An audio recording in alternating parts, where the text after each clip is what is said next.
माझ्यासाठी मित्र हे सर्व काही आहेत. माझे जे मित्र आहेत ते अगदी लहानपणापासूनचे खूपच जिगरी दोस्त. ही घटना आम्ही सगळे एकत्र असतानाची आहे. 2014 सालची. नुकताच पावसाळा संपत आला होता. आमच्या भागात यंदा पावसाने अगदी जोर दाखवला होता. त्यामुळे एरवी एकत्र भटकंती करणारे, खेळणारे आम्ही सगळे मित्र घरी बसून वैतागलो होतो. त्यामुळे काहीतरी ॲडव्हेंचरस करायचे ठरवत होतो. कोणतीही नवीन गोष्ट करायची म्हटली की आमचे सगळ्यांचेच लगेच एकमत व्हायचे. यावेळेसही असेच काहीतरी ठरवू लागलो. अवघ्या काही मिनिटात आमचे नक्की झाले. आपल्या गावापासून काही अंतरावर असलेल्या डोंगराळ भागात फिरायला जायचे. मी, धमदीप, आशिष आणि महेंद्र आम्ही 4घे जण जाणार होतो.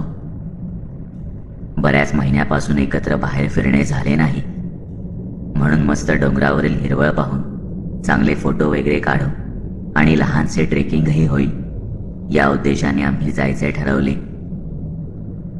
त्या दिवशी पावसाने जरा उसंत घेतली होती, म्हणून दुपारी जेवण वगैरे उरकून आम्ही जाण्याचा बेत आखला.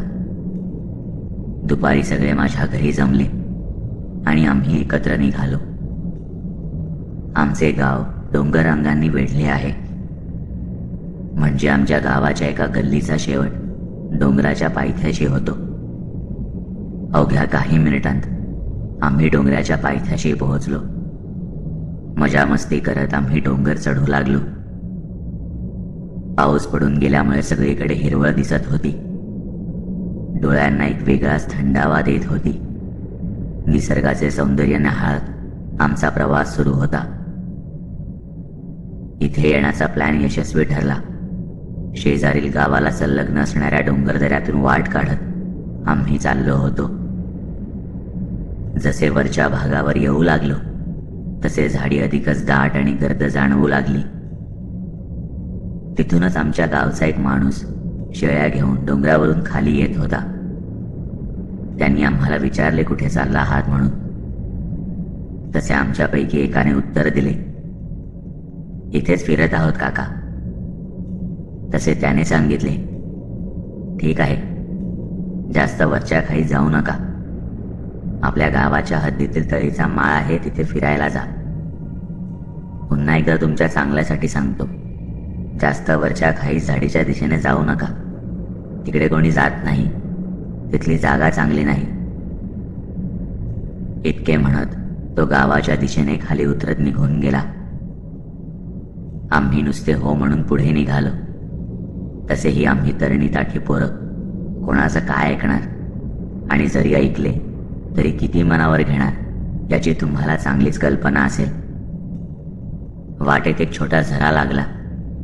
आम्ही तिथेच थोडी विश्रांती घेतली. मनसोक्त फोटो वगैरे काढून घेतले. एकमेकांवर पाणी वगैरे उडवत मजा घेत होतो.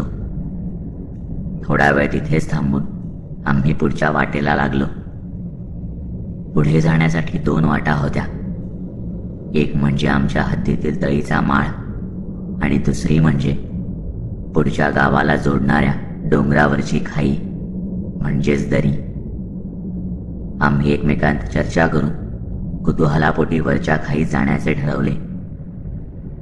एव्हा आम्ही गावापासून जवळजवळ 5 ते 6 किलोमीटर आत डोंगराच्या भागात आलो होतो. हिरवेगार गवत आणि पावसाने गुळगुळीत झालेले दगडगोटे न्याहाळत आमची वाटचाल सुरू होती. आम्ही काही वेळात त्या खाईत येऊन पोहोचलो. तिथे अतिशय दाट झाडी झुडपं वाढली होती. परिसर जरा वेगळाच वाटत होता. थोड्या वेळ इथेच थांबून आम्ही माघारी परतण्याचा निर्णय घेतला आणि जाताना आलो त्या वाटेने जाण्याऐवजी समोरच्या वाटेने जाऊन दुसऱ्या गावात खाली उतरू असे ठरवले. म्हणून आम्ही तिथून खालच्या बाजूला अजून आत गेलो. पुन्हा फोटो वगैरे काढणे सुरू झाले. आम्ही सगळेच पूर्ण विसरून गेलो होतो की आतल्या खाईत जाण्यासाठी त्या माणसाने आम्हाला बजावले होते. आमच्या गप्पा सुरू होत्या. तितक्यात धमदीप अचानक मागे वळून पाहू लागला. तसे आम्ही त्याला विचारले की काय झाले. तसे तो म्हणाला, मला मागच्या झुडपात कसली तरी हालचाल जाणवली. बहुतेक तिथे काहीतरी आहे. आम्हा सगळ्यांच्या नजरा त्या झुडपावर स्थिरावल्या. 1-2 मिनिटं आम्ही तिथून लक्षही हलवले नाही, पण नंतर काहीच जाणवले नाही. तसे आम्ही त्याला म्हणालो की तुला भास झाला असेल. आमच्या गप्पा पुन्हा सुरू झाल्या. गप्पा इतक्या रंगात आल्या होत्या की आम्हाला वेळेचे भानच राहिले नाही. हळूहळू ढग दाटायला सुरुवात झाली. त्या परिसरात काळ्याकुट्ट ढगांमुळे अंधार जाणवू लागला. बघता बघता पावसाची रिपरिप सुरू झाली. आम्ही लक्ष दिले नाही, पण पावसाचा तडाखा जसा वाढला तशी आमची धावाधाव झाली. छत्री वगैरे काहीच न घेता आम्ही निघालो होतो. त्यामुळे आडोसा शोधू लागलो. तितक्यात मला एक मोठे झाड दिसले. मी सगळ्यांना इशारा केला. तसे आम्ही सगळे धावतच त्या झाडाखाली येऊन अंग चोरून थांबलो. पाऊस थांबण्याची वाट पाहू लागलो. बराच वेळ उलटून गेला, पण पाऊस थांबायचे काही नाव घेत नव्हता. त्यात अंधार पडायला सुरुवात झाली होती. त्या घाईत आमच्या चौघांशिवाय कोणीही नव्हते. तितक्यात आम्हाला आमच्या बाजूच्या झाडीतून पुन्हा कसली तरी हालचाल जाणवली. मी तिथे पाहू लागलो, पण नीट काही दिसत नव्हते. तसे आशिष म्हणाला, एखादं कुत्रं वगैरे असेल रे, पावसामुळे झुडपात जाऊन लपले असेल. त्याचे ते वाक्य संपते न संपते तसे एक विचित्र आवाज कानावर पडला. तो आवाज त्याच झाडीतून आला. आम्ही चौघही धडधडत्या काळजाने त्या दिशेला पाहू लागलो. त्या झुडपाचा घेरा साधारण 8 ते 9 फूट होता आणि बाजूला मोठे वृक्ष होते. अंधार दाटत आल्यामुळे जेमतेमच दिसत होते. तितक्यात पुन्हा सळसळ जाणवली. आत खरंच काहीतरी होतं. माणसाच्या आकारापेक्षा बरंच मोठं. त्याची सावली तेवढीच काय ती दिसत होती. आवाजातली घरघर कोणत्याही प्राण्यापेक्षा पूर्ण वेगळी वाटत होती. तितक्यात ते त्या झुडपातून थोडे पुढे आले आणि आम्हाला त्याचा चेहरा दिसला. आम्ही जागी स्तब्ध होऊन आवाजून पाहतच राहिलो. काय पाहतोय तेच कळत नव्हतं. विस्फारलेला जबडा, ज्यातून लाळीसारखा चिकट पदार्थ खाली पडत होता. चेहरा अर्धाच दिसत होता. संपूर्ण शरीर दिसत नव्हते, पण अंदाज मात्र लावू शकत होतो की त्याचे शरीर अगदी अकराळ विक्राळ आहे आणि त्या झुडपात जेमतेम राहत आहे. मेंदू बधीर व्हायची पाळी आली होती, कारण आम्ही याआधी असे काही कधीच पाहिले नव्हते.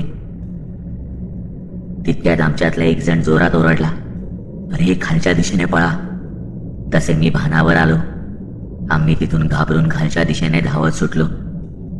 डोंगर उतार असल्यामुळे आम्ही इतक्या वेगात होतो की जर ठेच लागून पडलो असतो तर गेल्यातच जमा.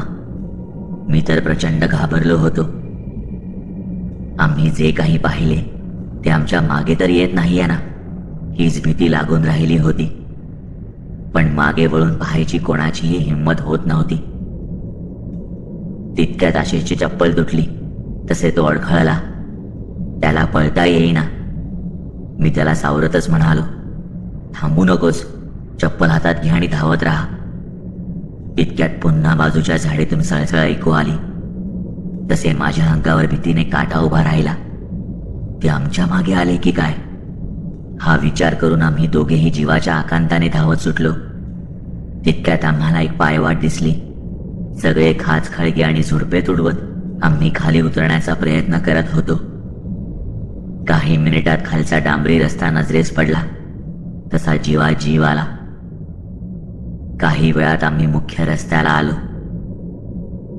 आम्ही उतरताना पुढच्या बाजूने उतरलो होतो, त्यामुळे दुसऱ्या गावात येऊन पोहोचलो. एखादे वाहन दिसते का ते पाहू लागलो. तितक्यात समोरून एक बैलगाडी येताना दिसली. आम्ही खरंच खूप दमलो होतो आणि त्यात भीतीने आमची अवस्था खूपच वाईट केली होती. ती बैलगाडी जवळ येताच आतला माणूस म्हणाला, का रे पोरांनो, एवढं काय घाबरलाय? एवढं दमायला काय झालंय? खरं तर त्या वृद्ध माणसाने आमची अवस्था चांगलीच जाणून घेतली होती. आमच्यातील कोणीच काहीच बोलायच्या मनस्थितीत नव्हते. तसे त्याने पुढे विचारले, तुम्ही पोरं आमच्या गावातली दिसत नाही आणि डोंगराच्या वाटेने कसा आलता? तसे मी म्हणालो, हो, आम्ही या गावातले नाही. मी त्याला रस्ता विचारून घेतला आणि पुढे जायला निघणार तितक्यात तो माणूस पुन्हा म्हणाला, पोरांनो, तुम्ही इतके घाबरलेले दिसताय, धापा टाकताय, त्या डोंगराच्या वाटेने आलाय म्हणजे तुमच्या पाठीमागे खवीस लागला होता की काय? आम्ही चौघेही अवाक होऊन त्याच्याकडे पाहू लागलो. तसे तो पुढे म्हणाला, या वरच्या खाईत डोंगरात खवीस आहे असं सगळे लोक म्हणतात, तुम्हाला दिसला काय? आम्ही एकमेकांकडे पाहतच राहिलो आणि त्या माणसाला उत्तर न देता चालू लागलो. तासाभरात आम्ही आमच्या गावात आलो. प्रत्येकाच्या मनात असंख्य प्रश्न होते. नक्की काय पाहिले आपण? खवीस होता का तो? असा असतो का? मनातच देवाचे आभार मानू लागलो, कारण आम्ही या सगळ्यातून सुखरूप बाहेर पडलो.